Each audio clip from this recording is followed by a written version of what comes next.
All right, all right. Hello, everyone. Hello, everyone. I'm Teacher Nivs, Dr. Joe's reading and writing class. Today is Feb 12th, 2026. If you can hear me clearly, can I get a 75 in the chat?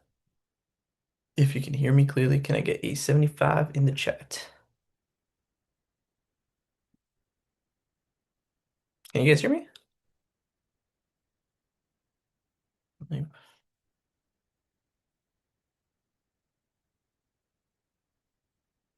Jason?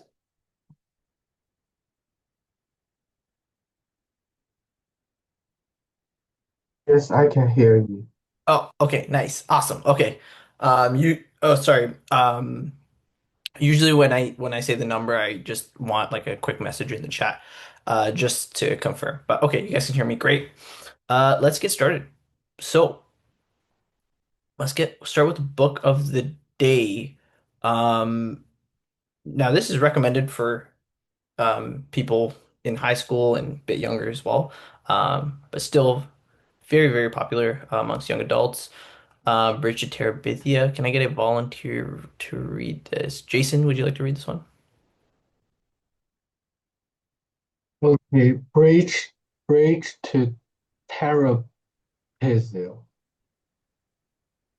Gus Gus Aarons has been practicing all summer so he can be the fastest runner in the fifth grade, and he almost is until the new girl in school, Leslie Burker, outplaces him.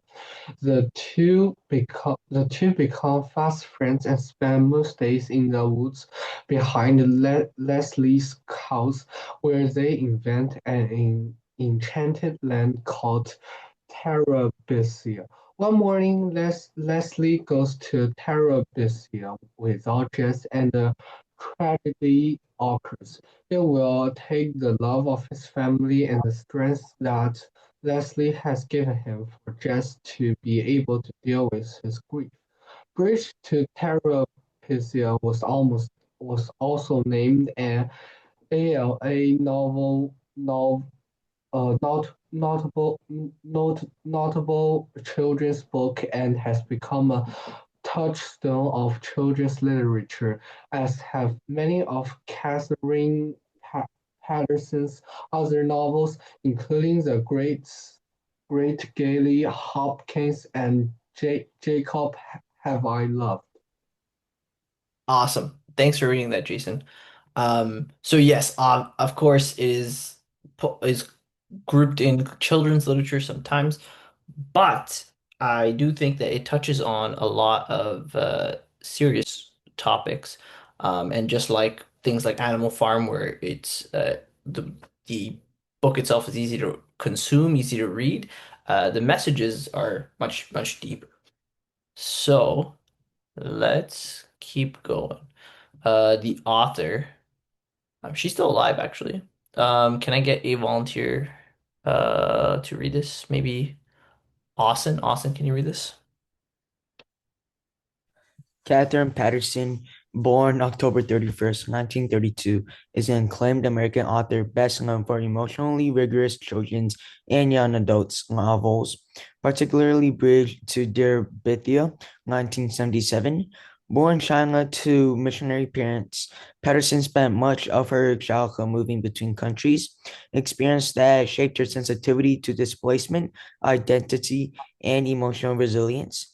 Before becoming a novelist, Patterson worked as a teacher and missionary, later studying literature in the United States. Her writing is distinguished by its refusal to sentimentalize childhood. Instead, she confronts grief, moral growth, loneliness, and loss with clarity and restraint. Bridge to Terabithia, inspired by the death of her son's close friend, is widely regarded as a landmark in children's literature for its honest portrayal of death and friendship. Patterson has received numerous honors, including two Newbery Medals, Bridge to Terabithia and Jacob Have I Loved, and the Hans Christian Andersen Award, one of the highest international recognitions for children's authors. She also served as the U.S. National Ambassador for Young People's Literature from 2010 to 2011. Her legacy lies in redefining what children's literature can do, not protect readers from difficult truths, but prepare them to face those truths with empathy and courage. Awesome. Thank you for reading that, Austin. Um, let's keep going. So this is the um sort of a common trope in her books. Um, Difficult truths, and even though it's hidden in sort of quote unquote children's literature and young adult literature, she still presents like some very difficult topics. So that's why she's been so successful and her books are so well received. Okay. And also Bridget Terabithia, I mean, it's super, super popular. There's like famous movie or two with it with actors who then blew up afterwards. So highly recommend. Okay, so one of her quotes reads, "Before you can be anything, you have to find yourself. That's the hardest thing to find." Now, should I just get rid of you know what? Let's get rid of that. Let's just stick with this. What does it mean to find yourself in your own words, in your own mind, right? Um, this is a tough one, but I guess it can mean anything to anyone. Um, let's keep the time. All right, let's drop it by 1 minute.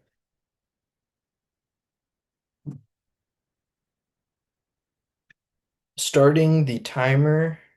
Oh, sorry, Jason. So usually there's a quote, I ask a question, I ask everyone writes a minimum, and I give you a timer.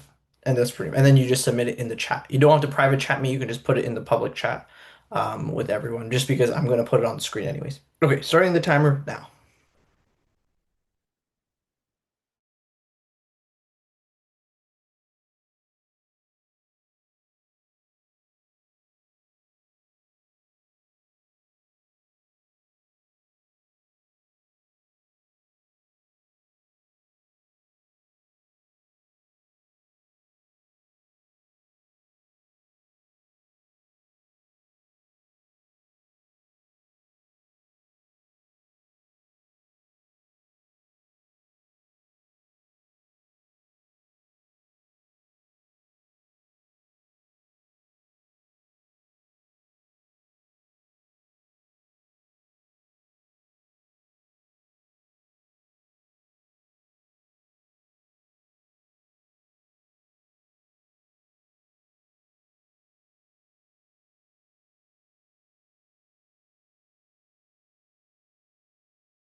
all right. Time is up. Let's see what we came up with.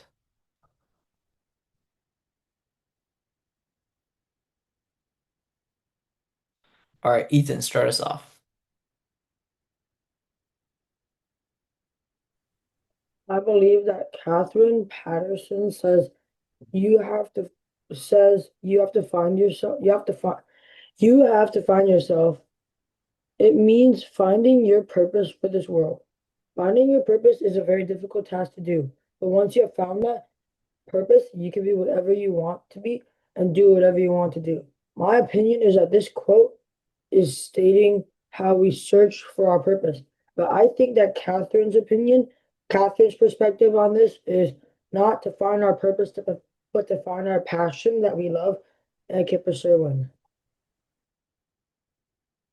Awesome, awesome. Okay, so I believe you find yourself, it means you find great. Finding your purpose is very difficult. Once you found your purpose, you can be what you want to be and do what you want to do. In my opinion, is the quote stating how we search for. But I think that Catherine's perspective on this is not to find our purpose, to find our passion, um, that we love and can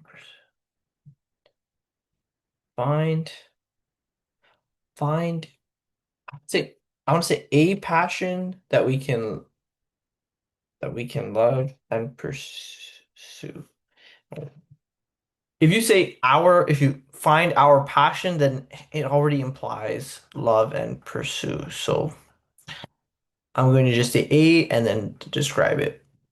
Anyways, my opinion is that this quote was stating how we search for our purpose, but I think Catherine's perspective on this is not to find our purpose. So I'm with you for the first one. I think this is a great intro, great second point. Is stating, my opinion is that the quote is stating how we search for our purpose. Searching for our purpose. Um, so you say, but Catherine's perspective on this is XYZ. I don't necessarily think finding your passion is like unless you clarify what other people might mean by what other people might sorry, unless you clarify the difference between a purpose and a passion, this isn't necessarily different. So I just think the conclusion is a little bit off. It's clear, it's mainly this but that throws me off. Um, she's stating how we search for our purpose, but maybe you could say uh, which in Catherine's mind means um, to find our passion or something like that. Or you could even say, in purpose in this world is finding or pursuing our passion, whatever, right?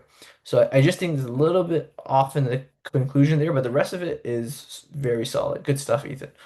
Just some things with commas. The reason I removed this comma is because and do what you want to do is not a full sentence, firstly. So there should just already be no comma here. Here, finding your purpose is a very difficult task to do. Full stop, because here's a comma and a coordinating conjunction. So this means this second half right here, I'm just going to highlight this for the sake of explaining. The second half right here is a full sentence, and this first half right here is another full sentence. Let's do a different color here. Okay. Um, Actually, I guess this would technically fall under this one. Okay. But once you have found that purpose, so now when you read it like this, but once you have found that purpose, you can be what you want to be and do what you want to do. So this is sort of what I like to call a list of two items. So there's no comma in between. It's just two items. And this is, an if statement, right? When you start with, once you do this, this happens. If you do this, this happens. When you start the sentence with the subordinating clause like that, you need a comma in between.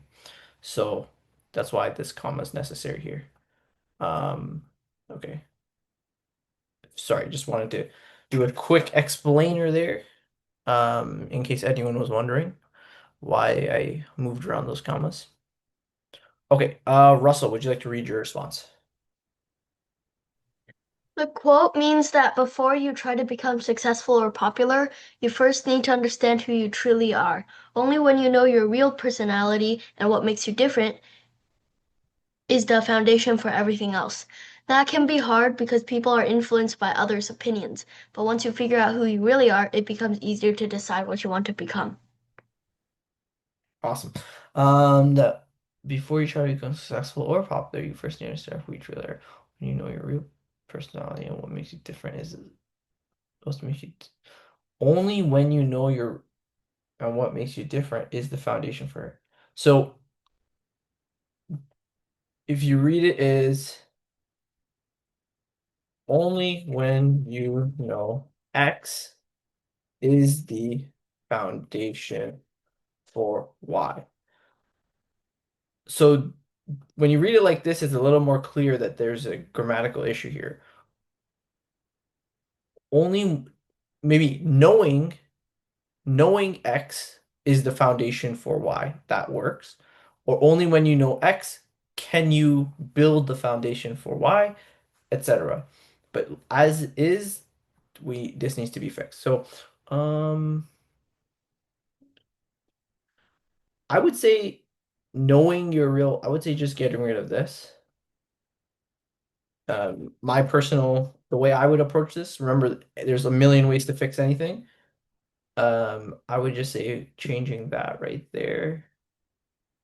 Knowing your real personality and what makes you different is the foundation for everything else. And I think that's more along the lines of what you wanted to say as well. So that can be hard because people are influenced by others' opinions. Facts. That's true. But once you figure out who you really are, it becomes easier to decide what you want to become. Awesome. So actually, this is very similar sentence structure to the one above here, and how there's two commas in the same sentence, but there's basically two full sentences uh, in this. But Russell chose to break it up into two fully independent sentences. And Ethan kept it together. Both are valid. So just so you know. Good stuff, guys. Okay. Let's see. Jason, I have a response from Jason. Jason, you can just send it in the group chat with everyone, just so you know. Sometimes I might miss it if you private chat it. Okay, probably I won't miss it, but it just makes my life a bit easier. Okay, Jason, would you like to read yours? Okay. There's no denying the fact that finding ourselves is a main topic in our life, which includes outer self and inner self. Finding ourselves can simply mean looking at a mirror to discover what we look like. But finding the reason we are here is a deeper question.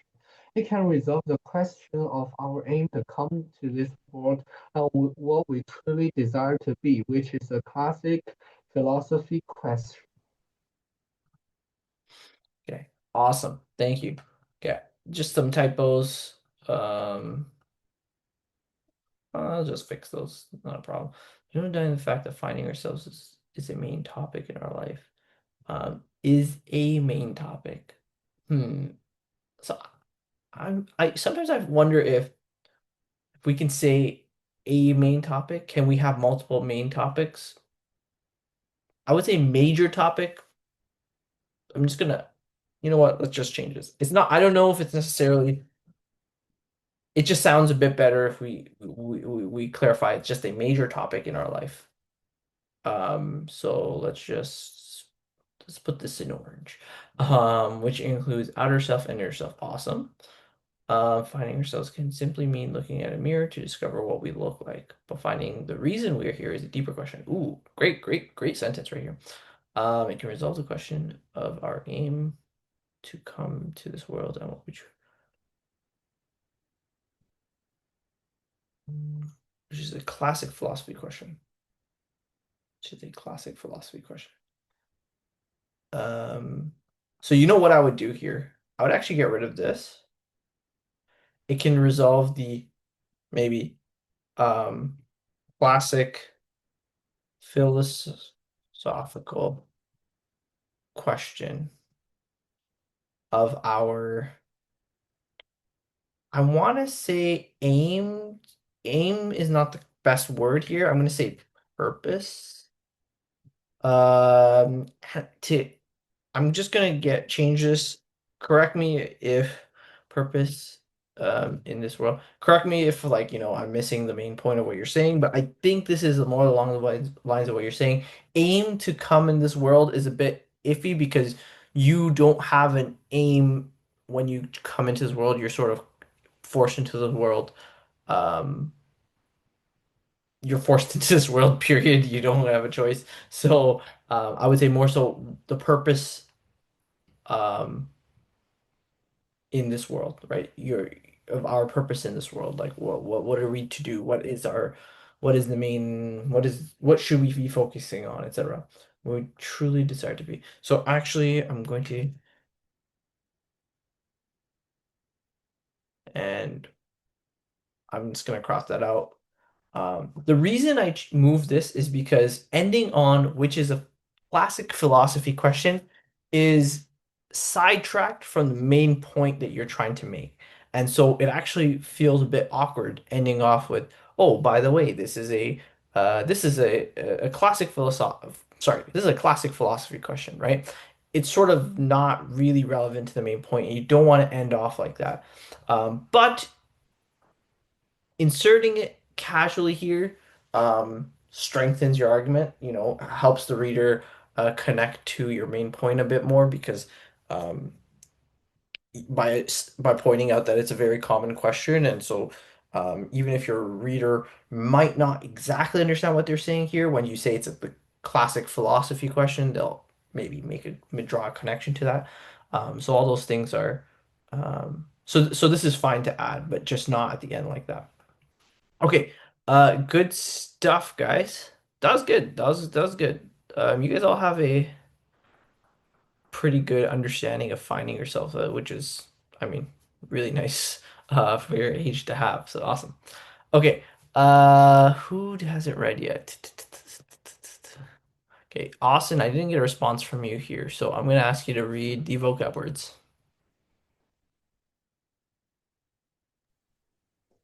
Prolepsis, noun, a flash forward that anticipates future events.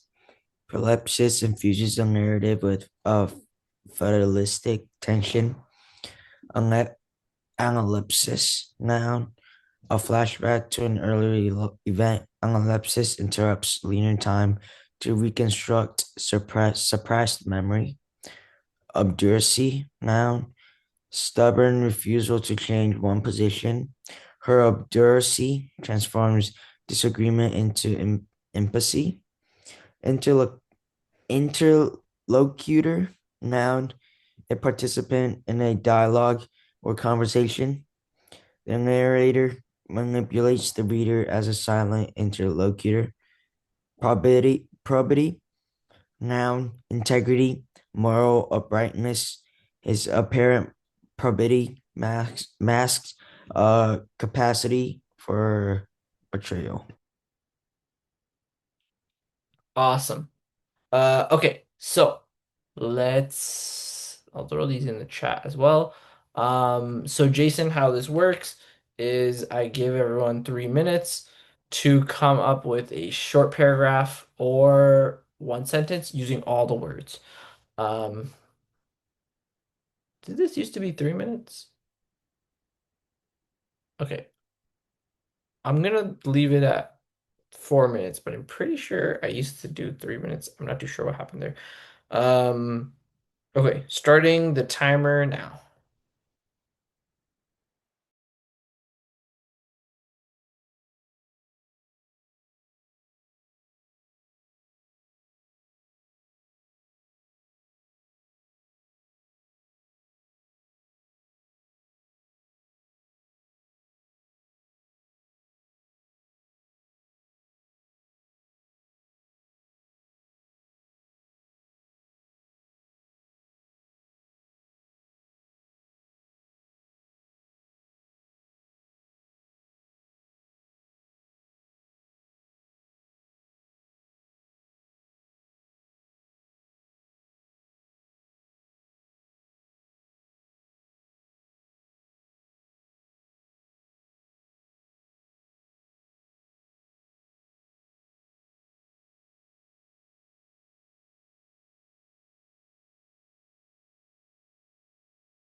Okay, time is up. Let's see what we came up with.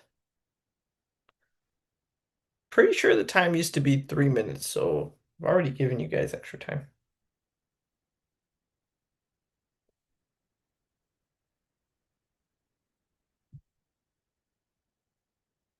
Guess maybe these words are a bit harder.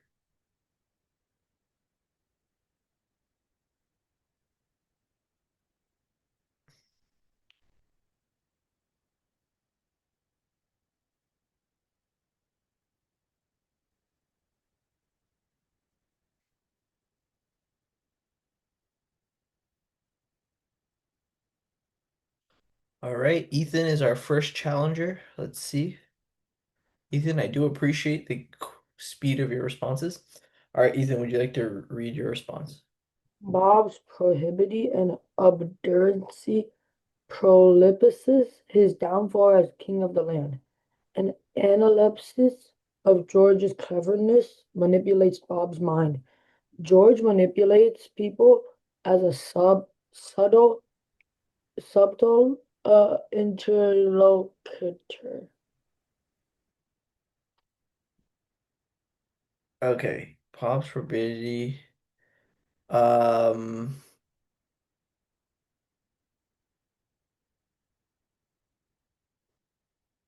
was a prolepsis of okay, an analepsis of George's cleverness manipulates Bob's mind. George manipulates people as a subtle interlocutor. Manipulates people as a subtle interlocutor. Flashback. An analepsis of George cleverness manipulates a flashback.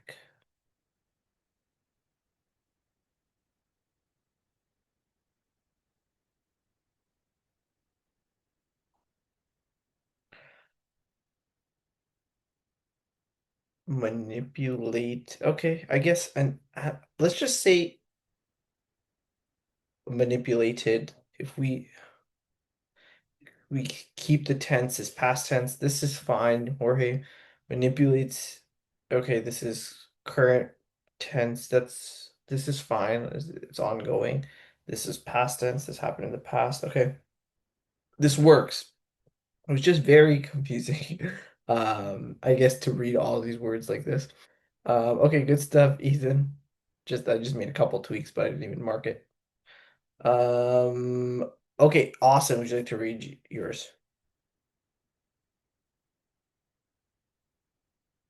The story uses prolepsis to hint at the hero's future failure, creating tension from the start. Later, analepsis reveals a childhood mistake that explains his fear. During a heated argument, his obduracy keeps him from listening to anyone else. The narrator treats the reader as an interlocutor, drawing us into the conflict. In the end, the hero struggles to prove his probity by finally choosing to do the right thing. Awesome. Obduracy. Oh, sorry.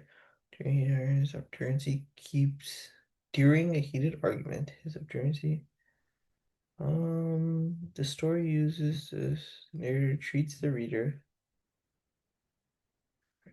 during a heated argument. So we could say, if you say during heated arguments, his obduracy keeps him from listening to anyone else. We're talking about an argument in the past. Um, in the world. Uh, kept him from listening to anyone else. The narrator treats the reader as an interlocutor, drawing us into the conflict.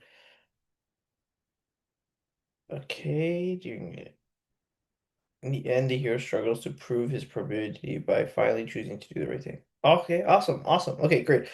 Honestly, this is very clear and I actually highlights the use of each word. I think I might have to go back to paragraphs, guys. We haven't seen a paragraph in this activity in a while, and I just like it a lot more. So we'll see, but I think we might have to switch. Okay, Russell, would you like to read yours? Bob, the calm interlocutor, challenged George's obduracy with probity, recalling past fights in analepsis and predicting peace through prolepsis.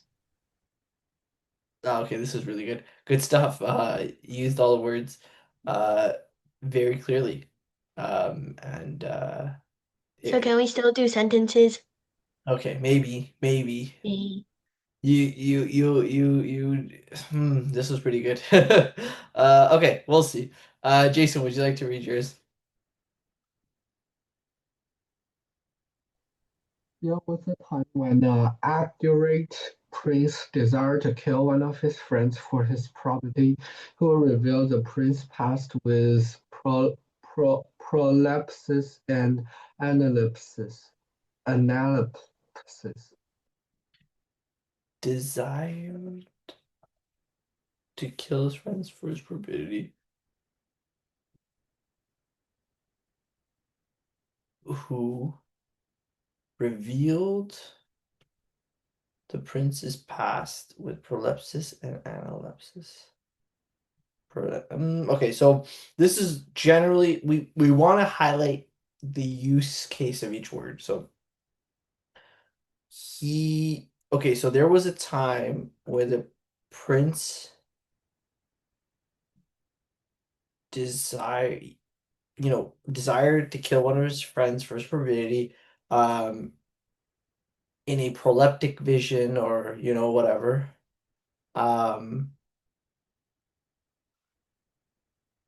or in an analeptic vision found out or realized that his uh, friend revealed his prince's past, and when the prince desired to kill one of his friends, through proleptic vision or through prolepsis, realized that that would end terribly or something, right? So there is a situation. You do have a great situation set up here. It's just these two words used back to back like this doesn't quite work.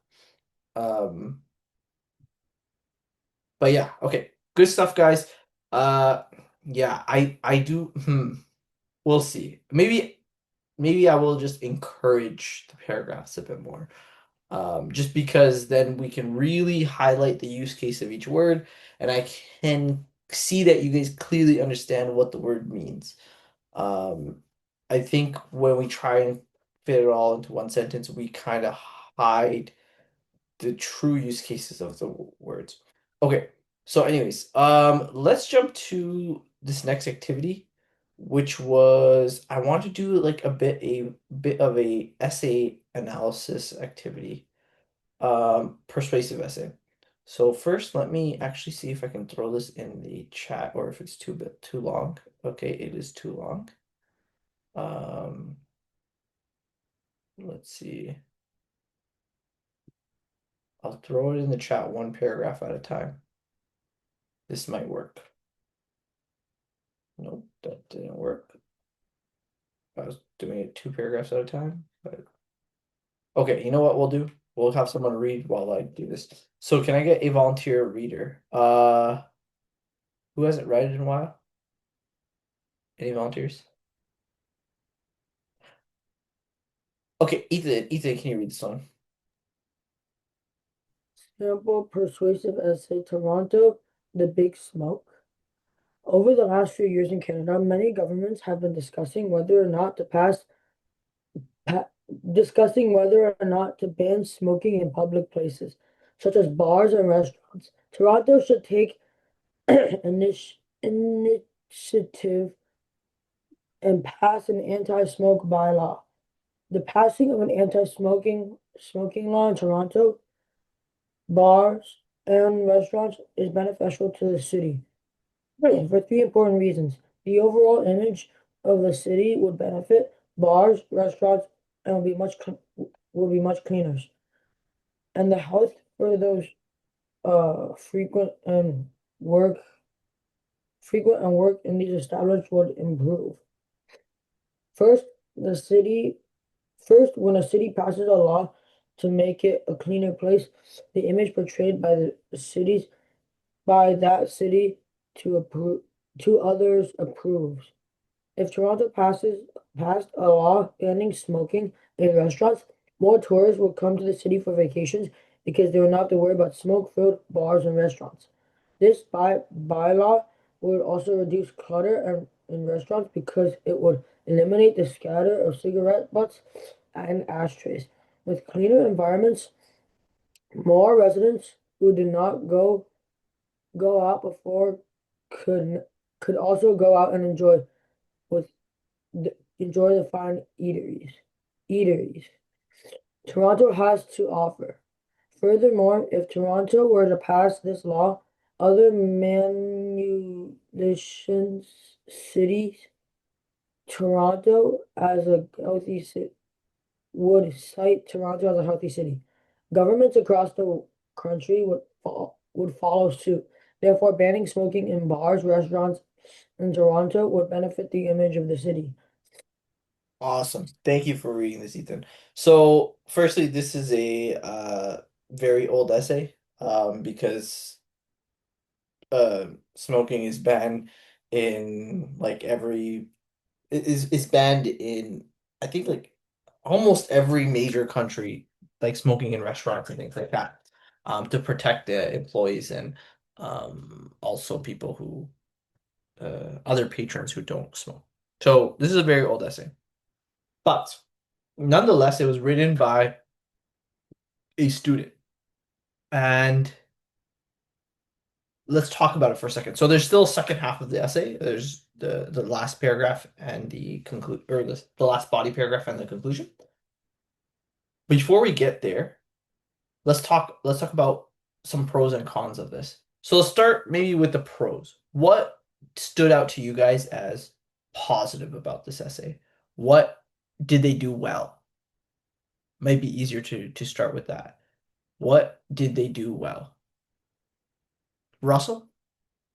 They like organize their ideas like really good. Like firstly, one paragraph, secondly, and another paragraph um in the intro gives three reasons. Awesome. Awesome. Great. So in the in the intro paragraph, you already see the main points, and then each point is, or we don't know about the third, but most likely each of the points are explained in the body paragraphs. So the structure is chef's kiss, beautiful, right? We know what the whole essay is about from the intro and the uh the first body paragraph, you know what it's about. Um, and then this, sorry, the first body paragraph, you know what it's about. The second body paragraph, you know what it's about just by reading the first sentence, etc. Anything else? Anything else? Does anything else stand out to other people? What about what about punctuation? Is there too much punctuation here? Too little? Anyone feel like when they're reading it, it's their eyes are all over the place. It looks wonky. It's confusing to read visually.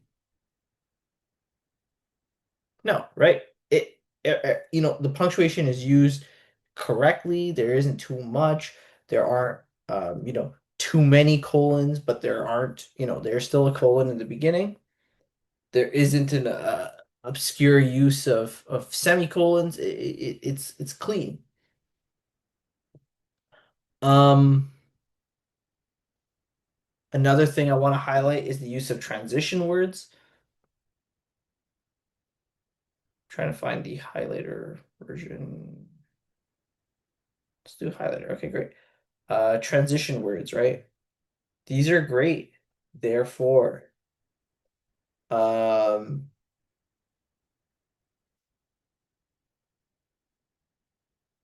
also sometimes that's, although I don't use also too much.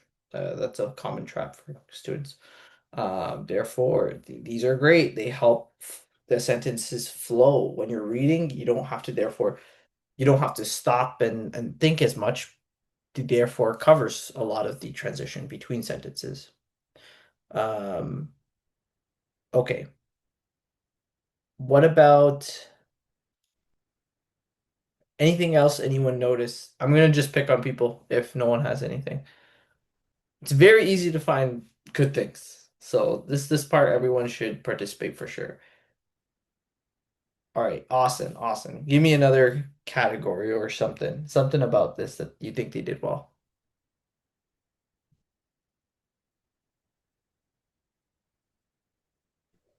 I don't know. Okay. Okay, Ethan. I think something they did well is relating it to like how this law itself would like not just benefit Toronto, but like also benefit like be like a sign to other like states and the government to like, oh, this would be much more beneficial for them if we had this law that banned smoking in bars and restaurants. Awesome. Yeah, so that point itself was strong, right? That once Toronto does it, it would help other people, which is sort of it's like a sneaky argument actually, because if you're arguing to the city council of Toronto saying, "Hey, if we do this, it will help other cities." It's not really the strongest argument for the city council of Toronto, right? They might not necessarily care about other cities, but it is still a very good point, and uh, it is it's still a good way to get public pressure on it too. So just logically speaking, that was a good point. Um, Now one more thing I want to note is notice how I would say this isn't the strongest argument, right? The the what's it called? The argument, the first paragraph. The second paragraph gets stronger, right? So even the organization of the points it starts off not the greatest, but it gets better. And that is a good strategy, right? Usually people say, usually people say your paragraph structure should do intro. Then some people say even your strongest paragraph. How do I? Let's just put number three as your strongest. And then they say your weakest, and then they say your middle strongest, and then they say conclusion. Some people say that. Some people say, start weak and then get stronger. Um, they, however you want to structure it, doesn't matter. But what is true is don't put your second strongest in the intro. There's no point of that. All right. Okay. Um, okay, let's keep going. Anyone have anything else to add? Okay, now let's talk about cons. What what are some cons here? I kind of mentioned one already.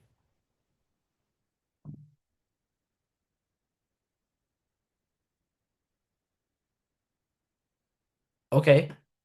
Yeah, so one of them you could argue that for if this is for the city of Toronto, this point is not necessarily um in the best interest of Toronto, right? Like it's almost asking them to be a guinea pig. So that's another way to look at this. Um, what about any points that they missed here?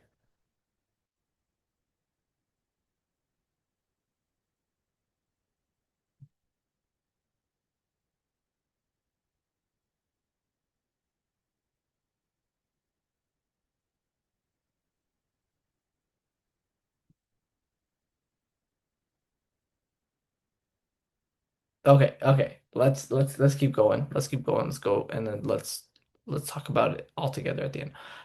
Okay, let's get Jason. Jason, can you read this one?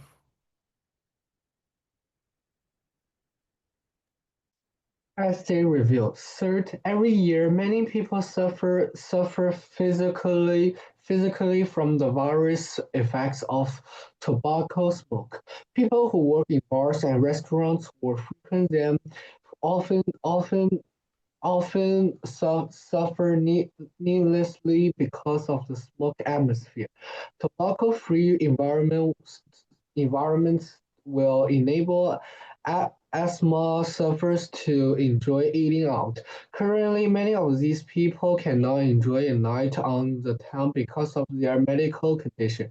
Healthy people will also benefit from this new law because in inhaling cigarette smoke is bad for everyone.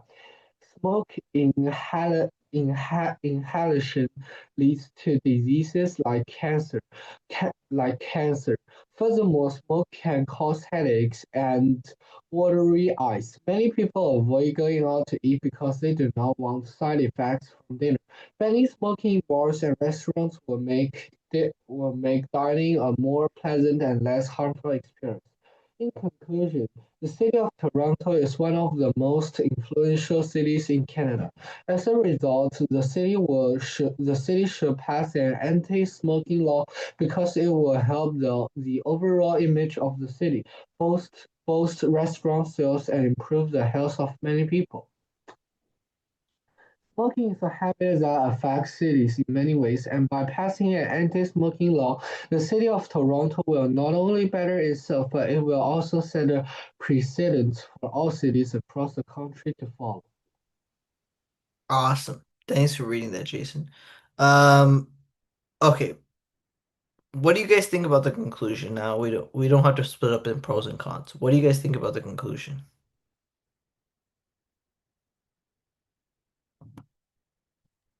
I think it summarizes all the points really well. Great. Great stuff.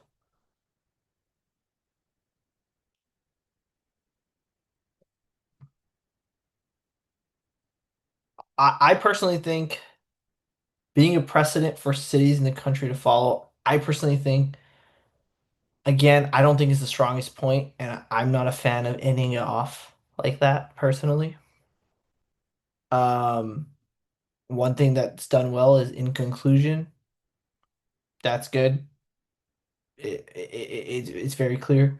You could argue that at higher levels of writing, clearly, you don't want to be as clear and say like third, second, first, at higher levels of writing.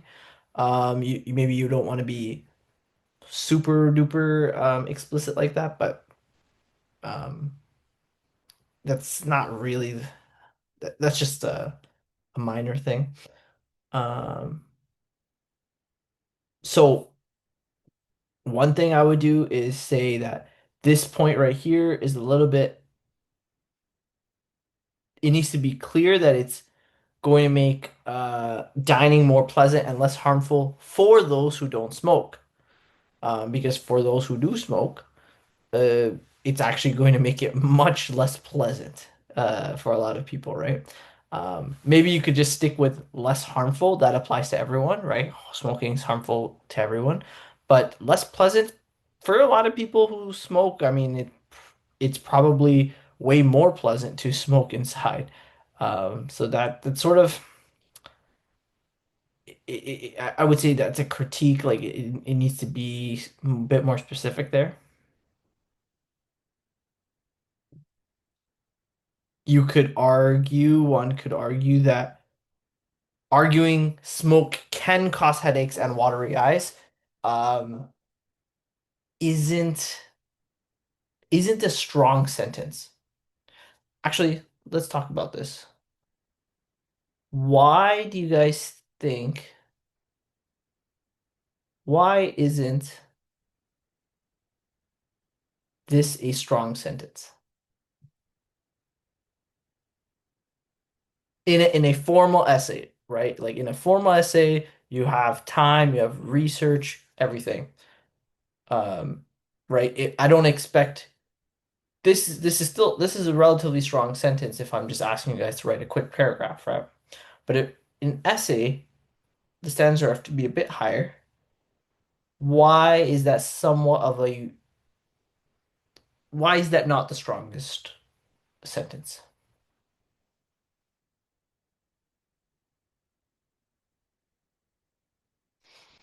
Any volunteers? Russell, what are your thoughts? Maybe like they should do more research and like base it on facts, like more factual data. Yeah, yeah. Right. Uh, okay, even if not this one, like this one right here, smoke inhalation leads to diseases like cancer. There's tons of stats on that. Put a stat, put a number there. Furthermore, smoke can cause headaches and watery eyes. Isn't strong because anything can do anything, right? Like, oh, um, sunlight can cause cancer. That's true, but I mean, how much? And what are the downsides of not getting sunlight, etc. So that sentence itself doesn't really mean much until you get a little bit more specific. So in this case, smoke can cause headaches and watery eyes. There are a lot of things that can cause headaches and watery eyes. Your television can cause headaches and watery eyes. Give us a bit more. How often? Even saying furthermore, smoke more often than not causes headaches and watery eyes for the people who are not smoking or something, right? Or people in the establishment where there is smoke. Give us some details to make it a bit more clear, and then that sentence will hit home a lot harder. When it's like this, if I'm a person who supports smoking in restaurants and I read that, I'm immediately going to tackle points like that and say it's weak, right? Um, Especially when something like smoking, there's so much data on this. So it's very easy to get stats and numbers. Okay, we'll leave that there. I just wanted to go over some essays, some real life essays, so we get some examples. All right, I was hoping for a little bit more engagement there, but that's okay. Uh, all right, let's go to the article of the day. So, Jason, this is my favorite section. This is the article of the day. I go in and find a real article. This one was published when February 12th. Oh, this was published this morning at 7 a.m. New York Times. Should schools limit the number of A's that teachers can give? Harvard is proposing to curb grade inflation by cutting back on how many A grades its professors can award. What do you think of this plan? All right, Jason, can you start us off? Can you read the slide? So, so schools limit the number of A's a teacher can give. Harvard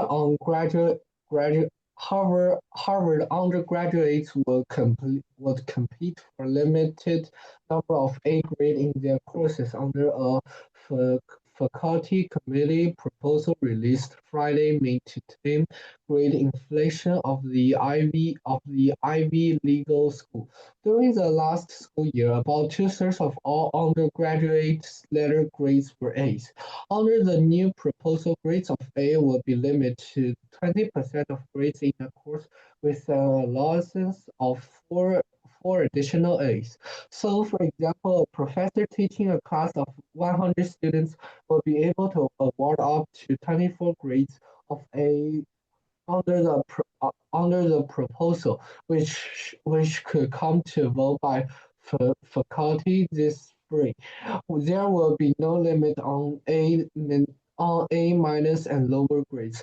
Grades of A at Harvard are supposed to be reserved for work of extraordinary distinction, but they have exploded to become the majority of grades awarded. Awesome. Thanks for reading that, Jason. Um, yeah, so there will be more questions on this later. I kind of want to see what you guys how it is at your schools as well. But yeah, I think grade inflation is a very big problem. Um, so can I get uh Austin? Austin, can you read this one?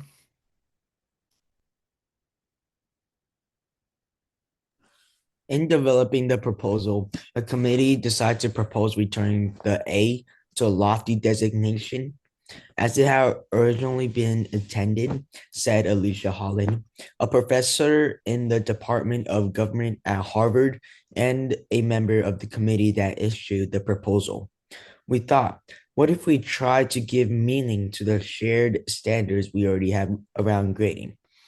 Joshua Silverstein, a professor of law at the University of Arkansas at Little Rock, said the proposal, if approved, should effectively control inflation and make grades more meaningful. The purpose of grades, he said, is to signal to students their level of accomplishment and subject mastery, help outside parties such as employers and graduate school admissions officers differentiate among candidates, and to help fairly disperse rewards such as honors and merit scholarships.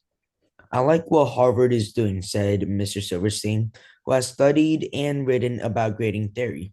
I think it's a very important step in the right direction to allow grades to once again serve their intended function. If nearly every grade is an A, then grades no longer serve much purpose, he added. So studies have found grade inflation to be a national issue that has been intensifying for decades. Awesome. Thanks for reading that. Um, so yeah, grade inflation is a big problem. You might not think it's a problem, but the whole point of grades and GPA is really for other people like graduate schools, sometimes your job might ask, things like that, to sort of somewhat rank students to some degree or another on their academic skills, right? But if grades are being inflated by one school, they have to be inflated by another school to match up with that, etc. And it gets tricky. And this is a bigger problem in the States as well. I you know the there I spoke to someone who works at a graduate school office, and they actually had like a multiplier for every school. Like Harvard, the multiplier was like 0.7. So their grades have to like, well, basically they use the multiplier to see their real grades, sorry, quote unquote real grades. So, one school that is harder, they might give them a bit of a bump. One school is easier, they might actually deduct grades a little bit after the multiplier. So they're doing that, but it's still very hard to judge people fairly, right? That's why standardized tests sometimes come into play, because that's that everyone takes the same test, that everyone can be sort of judged somewhat fairly. There's also problems with that too, right? Um, Ethan, can you read this?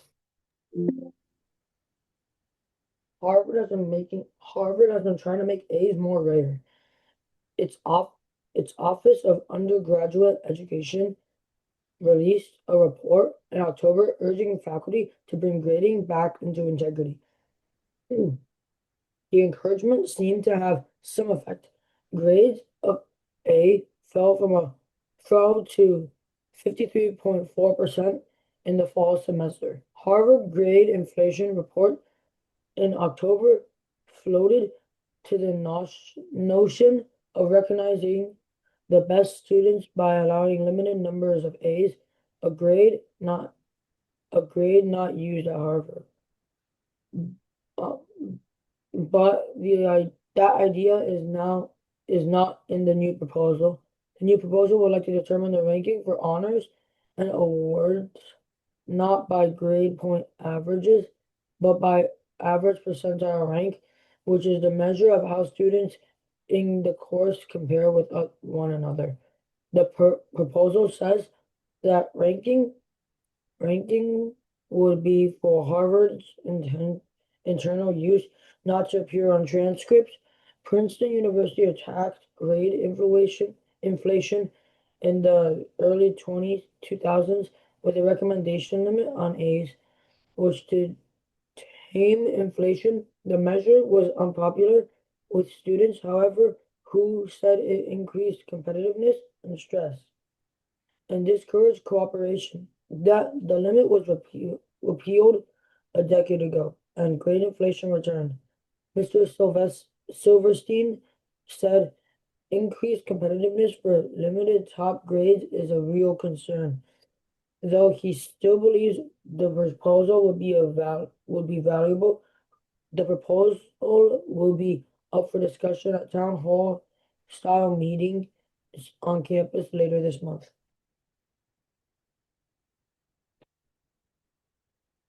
Awesome. Um, all right, so it's just a proposal. It hasn't happened yet. But potentially capping the number of A's would uh in their minds help curb this grade inflation. Okay, so do you think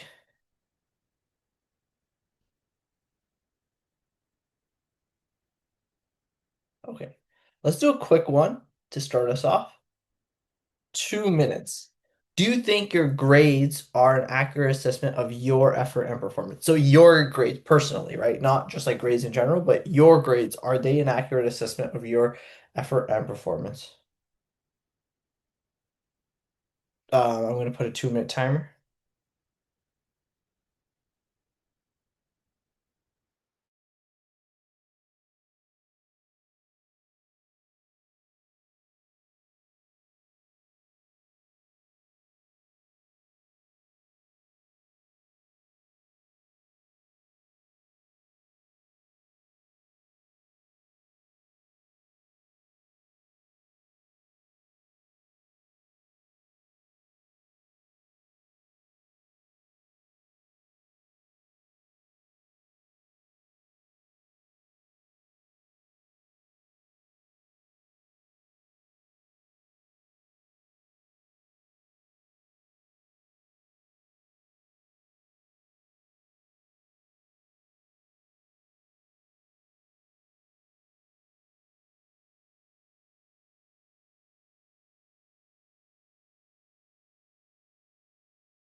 All right, all right. Uh, let's see some of these responses quickly. I'm just gonna read these. This was just more so curiosity. No, because even if you're slacking in class, you can still get an A with luck or by memorizing past topics, so you're not putting in actually any sorry, you are not putting in any actual effort.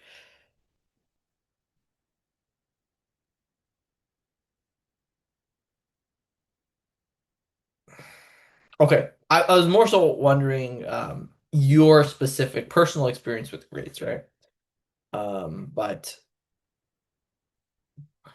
But yes, I guess you're still arguing that no, uh, it doesn't reflect effort, etc. Okay, Russell, I'll just read Russell's. I believe that my grades given out at my school are pretty accurate assessment of my effort and performance because our school rates work with extending, proficient, developing, and emerging. Oh, interesting. I believe this because truly get the best score, you must be super creative and put tons of effort into an assignment. So this is what when you say our school rates our work, is this like a grade? Like you are extending or you are Yeah, proficient? Yeah. It doesn't use A, B. A is like extending, B is like proficient. Basically, 90% of assignments by 90% of the people are proficient, and then extending is like the 1%. Oh, so is it actually like It's kind of like A plus. okay? So, but proficient, you said 90%. Is that like you? Proficient is like what most people get. Is like you did like everything that you needed to do. You didn't go above and beyond, but you did everything you needed to do. Right. And developing is you didn't do everything, but you did some things, and emerging is you did nothing. Awesome. Okay, okay, that's cool. That's cool. Emerging is did nothing, but you're still emerging. That's kind of funny. Okay, cool. Very cool system. I didn't hear. I haven't heard of that system. Um, okay, awesome. Would you like to? All right, sorry, I'm just reading these ones quickly. I think my grades are mostly accurate because they reflect both the effort I put into my work and how well I understand the material, even though they don't always show everything I try to do. Okay, cool. Interesting. Okay, so Ethan says, no, generally they're not reflective, but two people here personally say that their personal experience with grades are that they are accurate. So that is quite interesting. I want to focus on this question. Um, let's do 6 minutes. Okay, sorry. I also have another response from one last response here from Jason.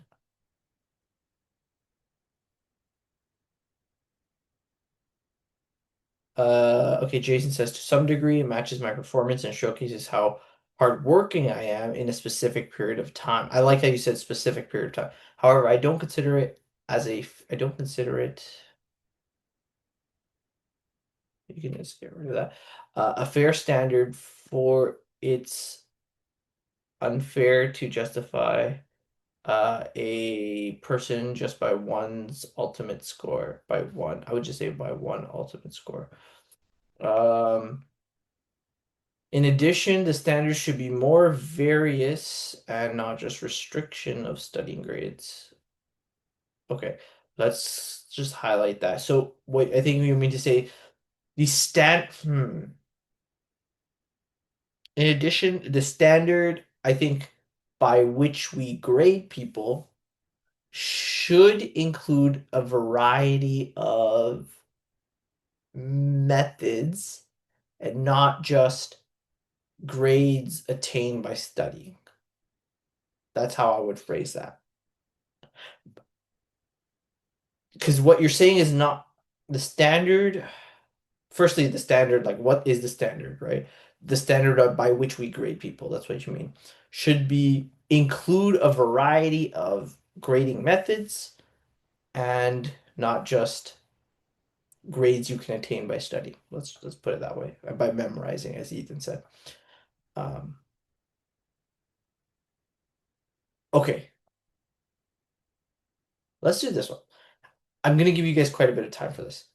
How important are grades to you? Do they motivate you to learn more or to work harder? If grades didn't exist at all, how would your approach to school change? These are really good questions. Okay, starting the timer now.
All right, all right. Let's see what you guys came up with. Ethan, can you read yours? I think that grades do motivate me, but it doesn't really give me the determination to go above and beyond the curricular. If grades didn't exist, I think I would not be motivated, but still learn all the basics of school so I don't fail. Well, Ethan, actually, grades didn't exist. I guess okay, maybe you meant like grades like a numerical or a letter-based ranking grade didn't exist, but if pass fail still existed, then okay, fine. Okay, that's what you mean. But I mean more so like if school didn't have like any sort of grading system, you go, you do assignments, they tell you how well you did or didn't, but that's it. What would happen to you? Would you still pay attention? Same thing, but just alter the wording of it. I say still learn the basics of school Mhm. so I don't like go below a certain like score for per assignment. Okay. Like don't like go below like a massive chunk. Like don't get like 50% of the test wrong or Okay. like percentage like that. Okay, let's say they don't give you any feedback at all. You go to school, you do the assignments, they don't even tell you anything. They don't nothing happens. What what do you would you still go to school? Would you still pay attention? I mean, yes and no. Like it would be a good learning experience for like understanding the concepts and all that. But like coming to like actually do the assessments, probably not. Okay, gotcha. Fair enough, fair enough. Okay. Let's go to the next one.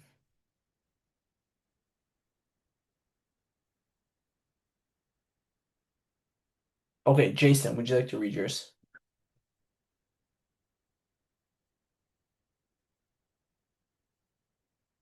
Jason? Uh, can you hear me? Okay. In reality, grades play a significant role on me at present, and it truly motivates me to study harder.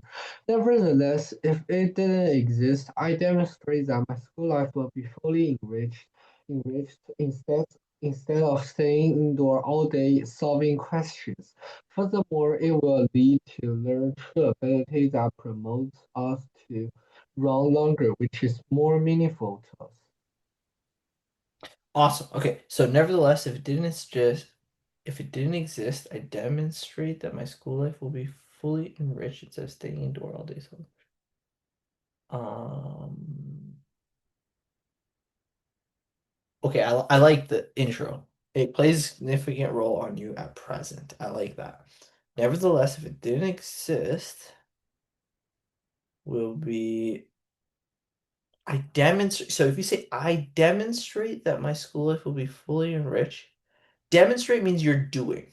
If it didn't exist, so this isn't quite the right wording here, right?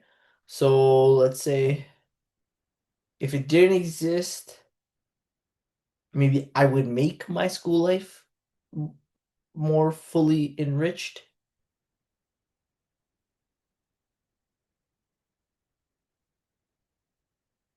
And then furthermore, it would lead to learn the true ability that promotes us to run longer, which is more meaningful to us. Hmm. I'm just a little confused with the wording. Nevertheless,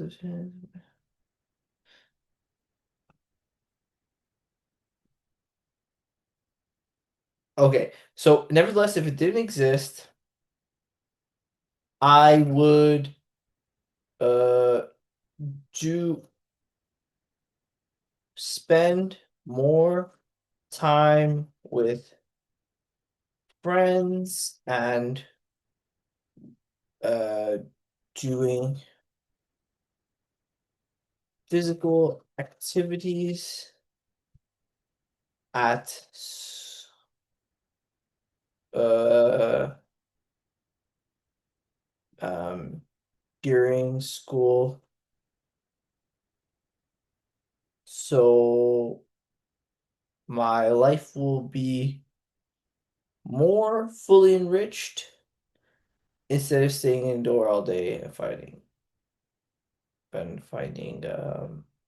solving questions. Okay. Uh I think I'm just gonna what color do I use when I edit modify? I'm just gonna do that. Staying indoor all day. Okay. Ability to learn the true ability that promotes. So maybe you mean go on longer instead of run longer? That's just an awkward phrasing. So this needs to be just reworded. It will lead to us learning the true, meanings or meaning of life and school and learning or whatever that will help us learn longer, maybe. That's what you mean. Okay. And last but not least, Russell. Russell, would you like to read yours? I think that only when there is an opportunity to get an extending, I would go above and beyond. So without it, I would just do the regular. Okay, so quite interesting. So everybody feels that the grades do dramatically encourage the effort or increase the effort you put into school. I guess what is interesting though is the learn more. Would you learn more? There are arguments that say some people will actually learn more if there are no grades, because right now people just learn for the grades. They study and then memorize for the grades. They're not really learning. So no one really touched on that, but it is an interesting topic. Um, yeah. Okay, so that is all for today, guys. I'm gonna put this as the homework question. Um, that is all for today. I will see you all next week. Goodbye. Oh, and Jason, for this one, you can email whoever you were speaking to sign up. There is a forum where you would answer this question in a paragraph and send it to the forum, and they will edit it and give it back to you. Okay, thank you. No problem. All right. That's all. And access to the forum, you got to email the person who you were speaking to or Dr. Joe, whoever, and then they will give you access to the forum. Okay. That is Okay. all for today, guys. I'll see you all next week. Goodbye. Okay, bye.